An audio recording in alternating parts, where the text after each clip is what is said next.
तरंग तरंग तरंग तरंग युवा तरंग। आइए हम प्रार्थना करें, अपने आप को प्रभु के हाथों में पूरी तरह से समर्पित करें।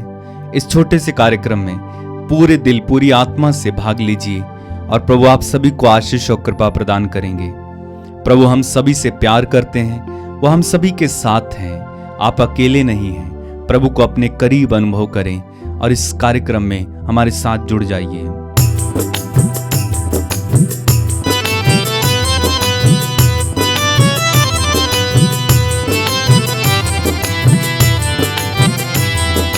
भक्तों की सुन ले पुकार,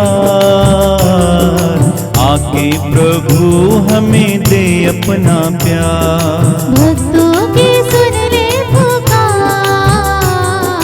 आके प्रभु हमें दे अपना प्यार। भक्तों की सुन ले पुकार, आके प्रभु हमें दे अपना प्यार। भक्तों की सुन ले पुकार, आके प्रभु हमें दे अपना प्यार। ऐसा लगे जैसे तू है यही, ऐसा लगे जैसे तू है यही। हाँ ऐसा लगे जैसे तू है यही। ऐसा लगे जैसे तू है यही। बैठा हमारे दिलों में कहीं, बैठा हमारे दिलों में कहीं। भक्तों की सुन ले पुकार, आके प्रभु हमें दे अपना प्यार। भक्तों की सुन ले पुकार,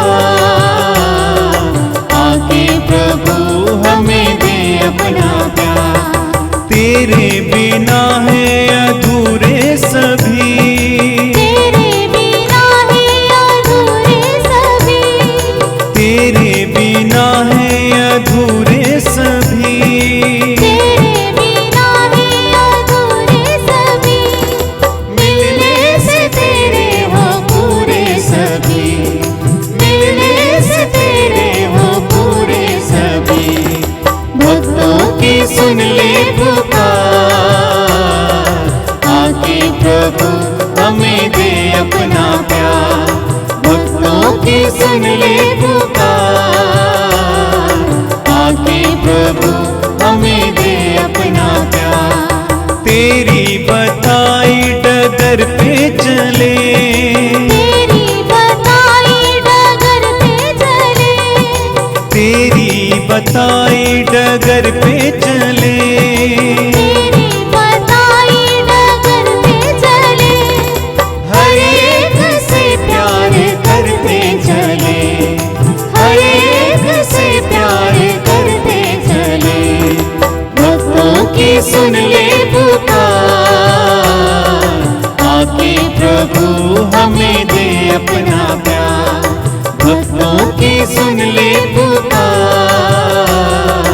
आके प्रभु हमें दे अपना प्यार। आके प्रभु हमें दे अपना प्यार। आके प्रभु हमें दे अपना प्यार। सभी युवा भाई बहनों को जयसु। प्रभु को धन्यवाद देता हूं कि आप हमारे साथ जुड़े हुए हैं। विशेष करके इन दिनों मैंने बार बार आपसे कहा, जब हम लोग कठिन परिस्थितियों से गुजर रहे हैं, हमें प्रभु के वचनों को बार बार सुनना है और प्रेरणादायी बातों को सुनना है। इसीलिए इस कार्यक्रम के साथ जुड़े रहना, अन्य लोगों को भी इसके बारे में बताना। मेरे प्रिय छोटे भाई और बहनों, आज पुराने जमाने से कई गुना ज्यादा मैं मनुष्य को ज्यादा स्वार्थी देख रहा हूं। जैसे जैसे मनुष्य आगे बढ़ रहा है, वो ज्यादा स्वार्थी बनते जा रहा है। वो केवल अपने बारे में सोचता है, अपने बारे में, अपने परिवार के बारे में, अपने गोत्र के बारे में। हम कहते हैं कि दुनिया एक हो गई है, दुनिया छोटी हो गई है, लेकिन दूसरी तरफ हम ये भी देखते हैं कि हम लोगों की दुनिया भी छोटी होती जा रही है। बहुत ज्यादा स्वार्थता फैल रही है, अपने लिए जीना। पुराने जमाने में लोग ज्यादा सामाजिक हुआ करते थे, लेकिन आज हम लोग ज्यादा से ज्यादा वैयक्तिक होते जा रहे हैं, अपने लिए जीना, स्वार्थपूर्ण जीवन जीना। ऐसे परिवेश में मैंने सोचा एक महान संत हैं जिनका नाम है संत डामियन। उनकी जीवनी और उनके कार्य बहुत ही चुनौतीपूर्ण हैं। उन्होंने उन कोढ़ियों के लिए काम किया जो समाज से अलग किए गए थे। उनके लिए काम किया, काम करते करते वे स्वयं कोढ़ी बन गए और कोढ़ी बनकर मरे। मैं सोचता हूं उनकी जीवनी और उनके कार्य हमारे लिए आदर्श और हमारे लिए चुनौतीपूर्ण होगा। इसलिए आज आपको फादर डामियन के बारे में सुनने के लिए मौका मिल रहा है। फादर प्रज्ञान आपको इसके बारे में बताएंगे, ध्यान से सुने। ख्रिस्त में मेरे प्यारे भाई और बहनों, बेल्जियम के ट्रेमेलो नामक एक गांव में एक परिवार रहता था। उस परिवार में 3 जनवरी सन 1840 को एक नन्हे बच्चे का जन्म हुआ और उस बच्चे का नाम जोसेफ देवियस्तर रखा गया। जोसेफ देवियस्तर के पिता का नाम था जोआनिस फ्रांसिस्कस देवियस्तर और जोसेफ देवियस्तर के माता का नाम था आने कैथरीन वाउटर्स। जोआनिस के 6 भाई बहनें थे और उन भाई बहनों में से 2 बहनें प्रभु के लिए अपना जीवन अर्पित किए थे और उनका नाम है यूजिनी देवियस्तर और पाउलिन देवियस्तर। जोसेफ देवियस्तर के एक भाई भी प्रभु के लिए अपना जीवन अर्पित किए थे।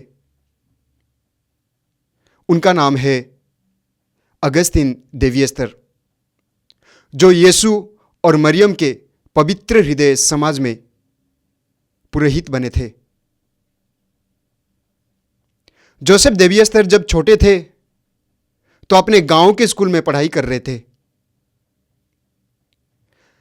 लेकिन जब वे 13 साल के थे तो उनके पापा उनको स्कूल जाने से रोक दिए।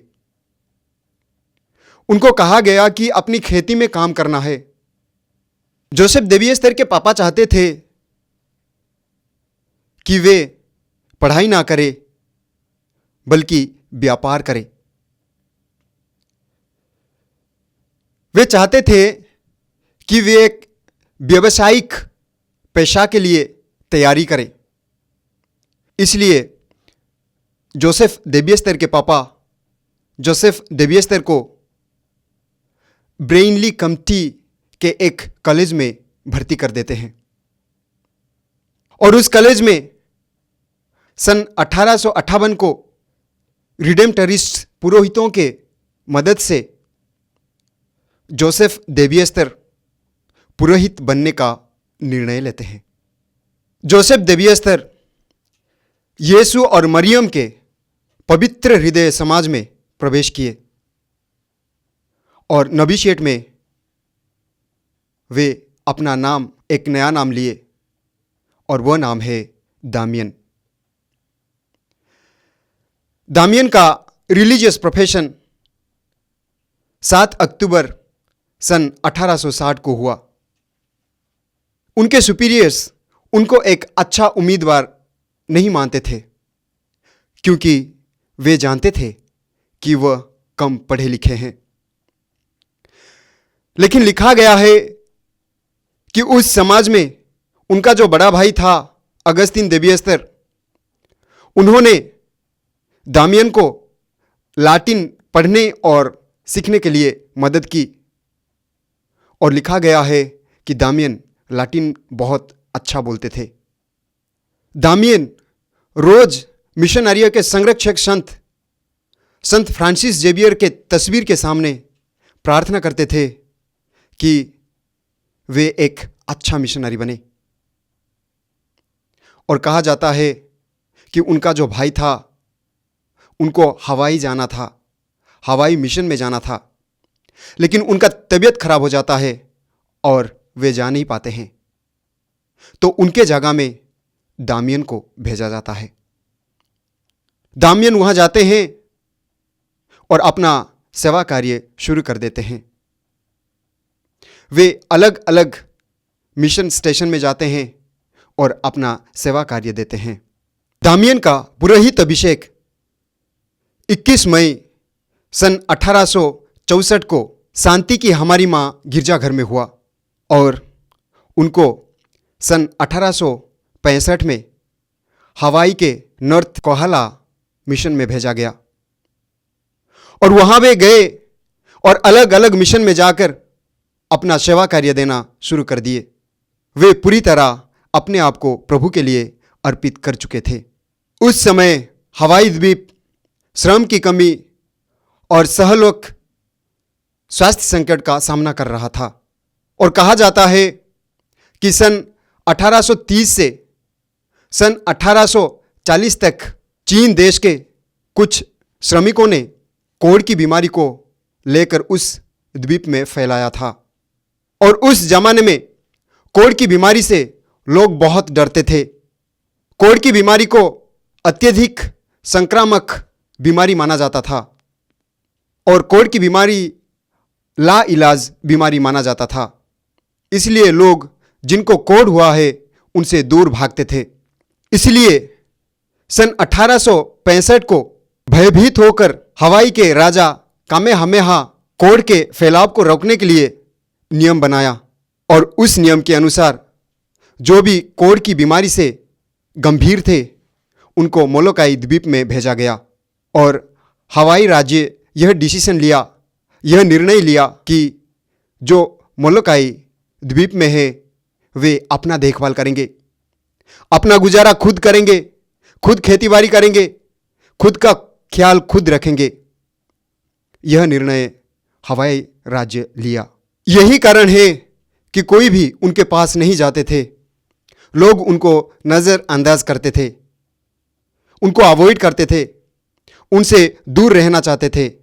और इस समय में होनोलुलु के बिशप लुइस डिजायर मार्गरेट यह सोचते हैं कि मोलोकाई के द्वीप के कोढ़ियों को एक कैथोलिक पुरोहितों की ज़रूरत है।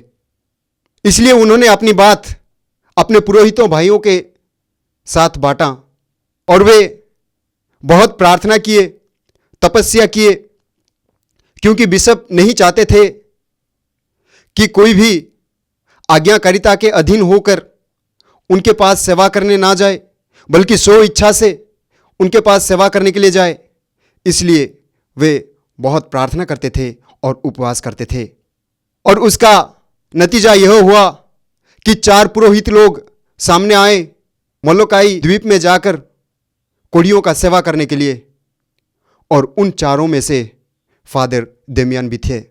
फादर दामियन 10 मई सन 1873 को बिशप लुइस के साथ मोलोकाई द्वीप के कोलाउ पापा में पहुंचते हैं जहां 600 कोढ़ी थे और वहां बिशप लुइस फादर दामियन के बारे में कोढ़ियों को यह बताते हैं कि आपके सामने एक ऐसा इंसान आया है, आपके सामने एक ऐसे इंसान खड़े हैं जो कि आपका सेवा करेंगे, आपका देखभाल करेंगे, आपके साथ रहेंगे, आपके साथ जिएंगे, हर जरूरत में आपकी मदद करेंगे और आपके साथ मरेंगे।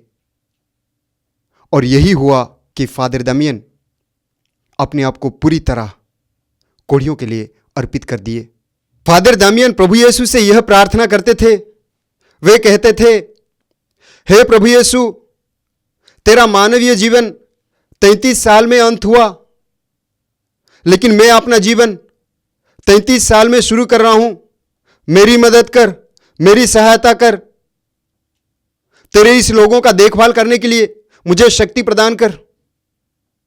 और वे कोढ़ियों से कहते थे कि प्रभु तुम्हें बहुत प्यार करता है, प्रभु तुम्हें बहुत चाहता है, तुम प्रभु के नजर में मूल्यवान हो, महत्वपूर्ण हो।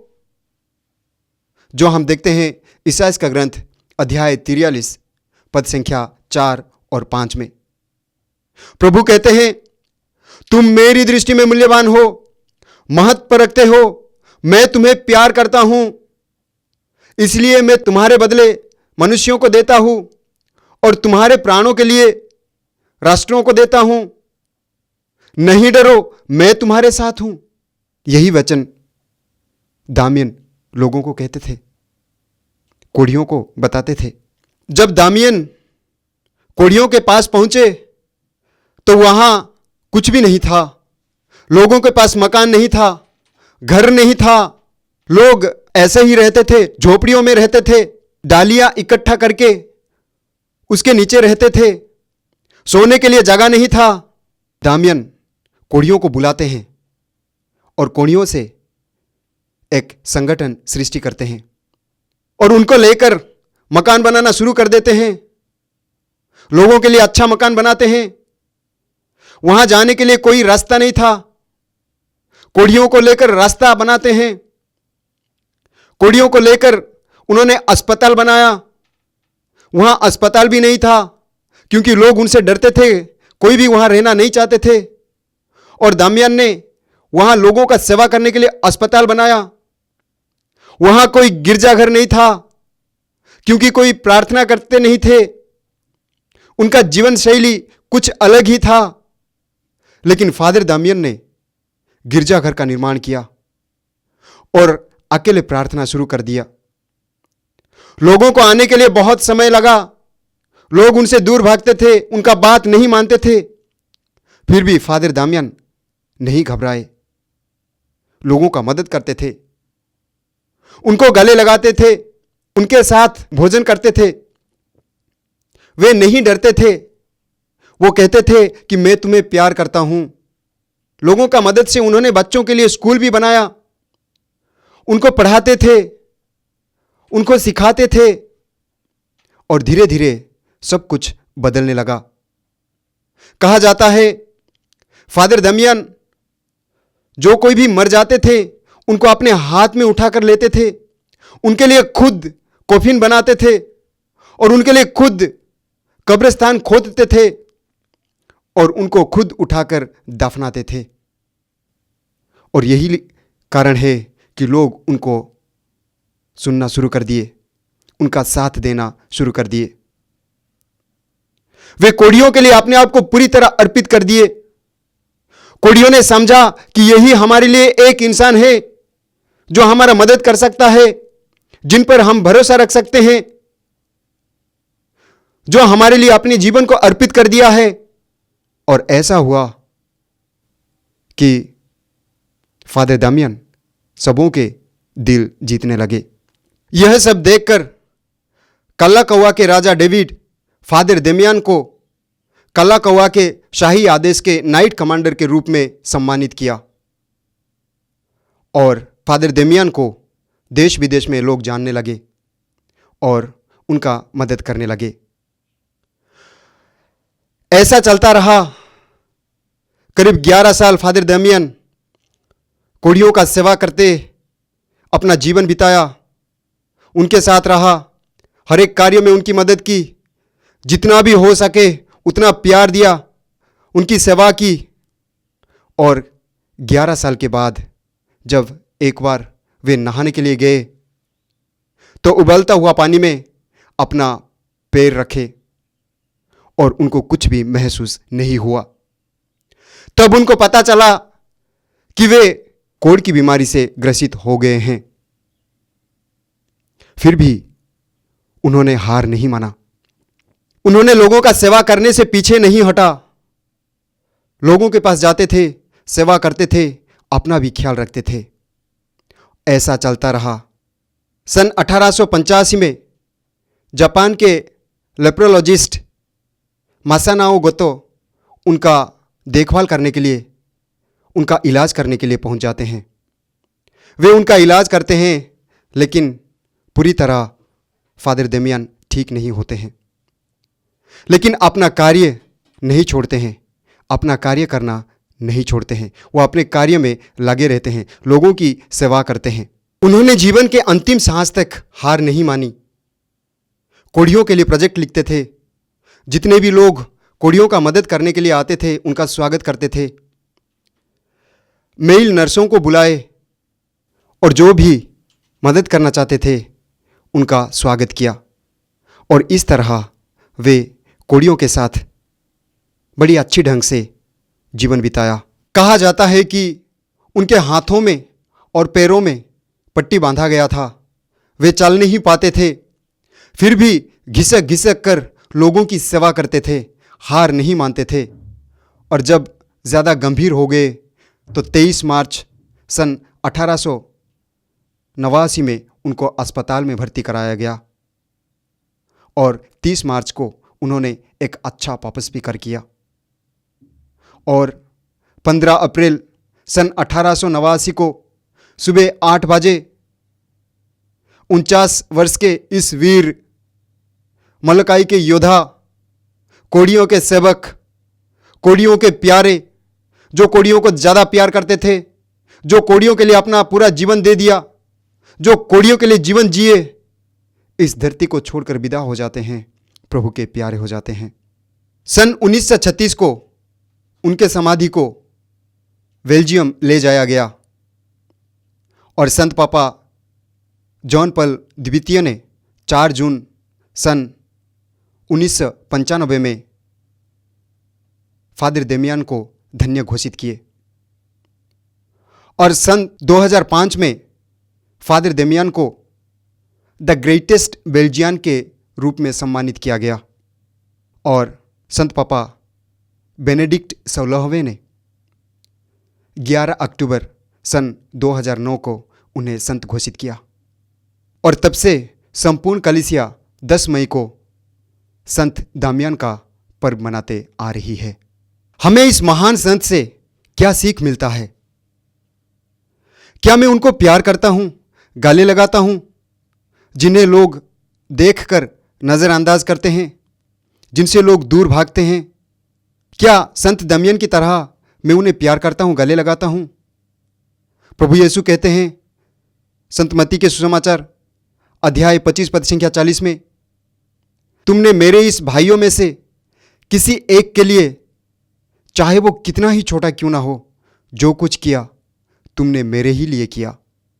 दूसरा बिंदु यह है कि क्या मैं मुश्किलों का सामना करना चाहता हूं या मुश्किलों से भागता हूं? क्या मैं कष्ट उठाना चाहता हूं जैसे संत दामियन ने कष्ट उठाया, मुश्किलों का सामना किया और लोगों की सेवा की?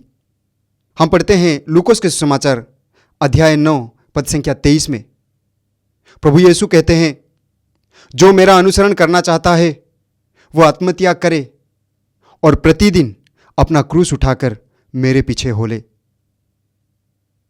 और तीसरा बिंदु यह है कि क्या मैं प्रभु यीशु को अपना जीवन का केंद्र बिंदु माना हूं या प्रभु यीशु के लिए कुछ भी करने के लिए तैयार हूं? जो प्रभु यीशु पर भरोसा रखते हैं तो उनके लिए सब कुछ संभव होता है। हमें लगता है कि हम यह कर नहीं सकते, हमारे लिए मुश्किल है, लेकिन प्रभु यीशु पर जो भरोसा रखते हैं, अपना केंद्र बिंदु बनाते हैं प्रभु यीशु को, वे सब कुछ कर पाते हैं, जैसे संत दामियन ने किया। संत पौलुस फिलिपियों के नाम पत्र अध्याय 4 पद संख्या 13 में लिखते हैं, जो मुझे बल प्रदान करता है उसकी सहायता से मैं सब कुछ कर सकता हूं। आइए हम अपने आप को प्रभु के हवाले कर दें, दूसरों की भलाई के लिए, दूसरों की सेवा करने के लिए हम अपने आप को अर्पित करें और प्रभु की इच्छा के अनुसार जीवन बिताएं। आज सभी युवाओं के लिए यह एक चुनौती है कि वे सामने आए और लोगों का सेवा करें, जिनको ज़रूरत है उनका सेवा करें, प्रभु का सेवा करें, ताकि इस दुनिया में शांति बनी रहे और प्यार बना रहे। सबको जय यीशु। धन्यवाद फादर प्रज्ञान, प्रभु आपको आशीष दे। आइए हम लोग प्रार्थना करें। प्रभु यीशु धन्यवाद देते हैं इस सुंदर समय के लिए, फादर दामियन के इस महान आदर्श के लिए, उदाहरण के लिए। आज के जमाने में जबकि हम लोग ज्यादा स्वार्थी होते जा रहे हैं, तेरे बलिदान के द्वारा तूने हमें निस्वार्थ बनने के लिए आह्वान किया और आज विशेष करके संत दामियन का उदाहरण हमारे सामने रखते हुए हमसे कहा कि निस्वार्थ बनो, निस्वार्थ बनो।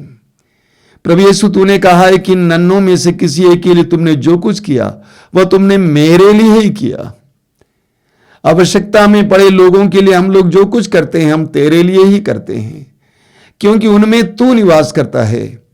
प्रभु यीशु, इस सत्य को हमें जानने की कृपा दीजिए, अपने से बाहर निकलने की कृपा दीजिए, अपने स्वार्थ के कवच को तोड़कर बाहर निकलने की कृपा दीजिए। तू इस संसार में आया, संसार के लिए मरा, हमें भी इससे प्रेरणा पाने की कृपा दीजिए। जिस तरह फादर डामियन ने तुझसे प्रेरणा पाई, उसी तरह से हमें भी तुझसे प्रेरणा पाने की कृपा दीजिए। प्रभु यीशु, आज इस समय मेरे छोटे भाइयों को आशीर्वाद देना, परहित सोचने के लिए, निस्वार्थ बनने के लिए। अपना सिर झुकाइए। सर्वशक्तिमान परमेश्वर पिता और पुत्र और पवित्र आत्मा आप लोगों को आशीर्वाद दे। आमीन। सबको जय यीशु। गीत सुने, उस पर मनन करें। दुनिया है बंधन में, हे प्रभु इसे आजादी की जरूरत है।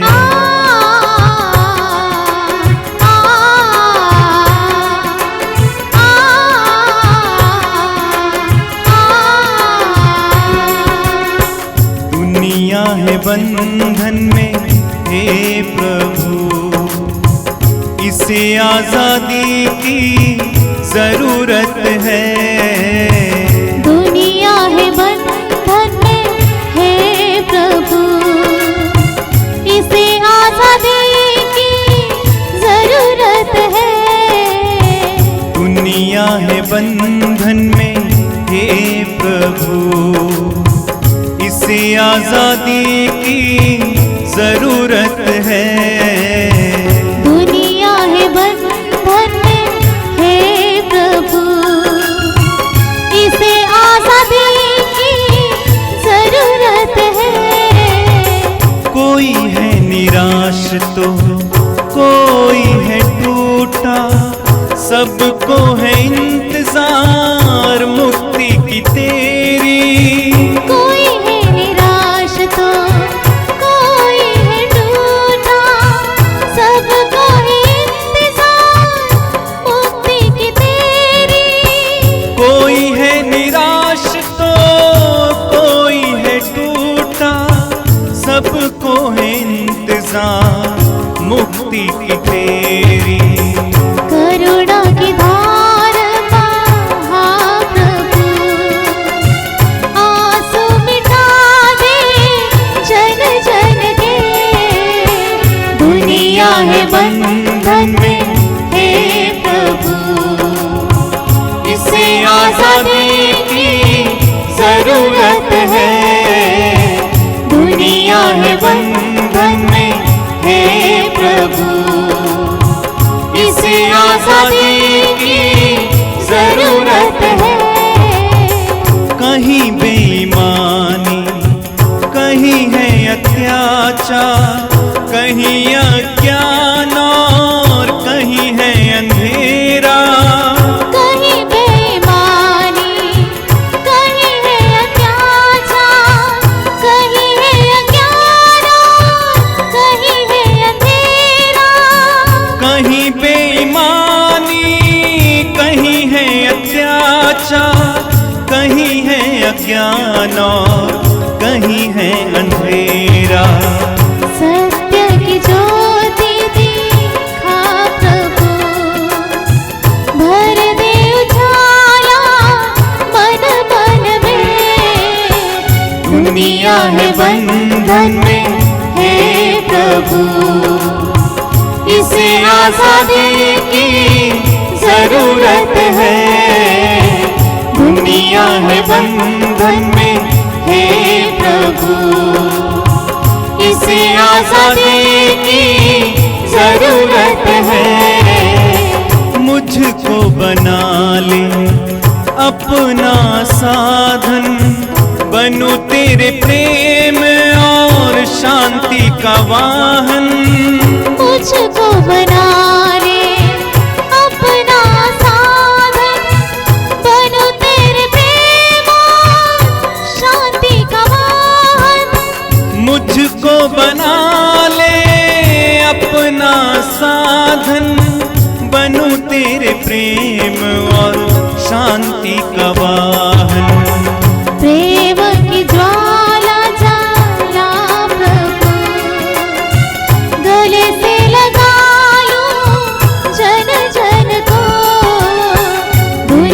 है बंधन में, हे प्रभु।